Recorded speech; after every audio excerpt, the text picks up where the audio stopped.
പലപ്പോഴും നമ്മൾ നിസ്കാരം കഴിഞ്ഞാൽ വേഗം എഴുന്നേറ്റ് പോകാറാണ്. നമുക്ക് എന്തൊക്കെ ചോദിച്ചു വാങ്ങാനുണ്ട് അല്ലാഹുവിനോട്. നമുക്കൊക്കെ എത്ര ആവശ്യങ്ങളുണ്ട്, ധാരാളം ആവശ്യങ്ങൾ നമുക്കുണ്ട്. അത് ചോദിച്ചു വാങ്ങുവാൻ പറ്റിയ ഏറ്റവും നല്ല അവസരമാണ് നമ്മുടെ ഓരോ നിസ്കാര ശേഷവും.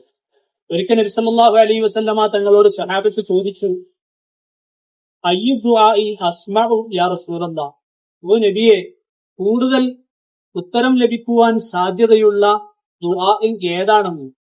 നബി സല്ലല്ലാഹു അലൈഹി വസല്ലമ തങ്ങൾ പറഞ്ഞത്, ജൗഫൽ ലൈൽ അൽ ആഖിർ, അർദ്ധരാത്രിയിലുള്ള പ്രാർത്ഥനയ്ക്ക് ഉത്തരം കിട്ടാൻ കൂടുതൽ സാധ്യതയുണ്ട്. അതുപോലെ നബി തങ്ങൾ വളരെ പ്രാധാന്യത്തോടുകൂടി പറഞ്ഞ ഒന്നാണ് ദുബറ സലവാത്തി അൽ മക്തൂബാത്ത്, ഫർള് നിസ്കാരങ്ങൾക്ക് പിന്നീടുള്ള പ്രാർത്ഥനയിൽ.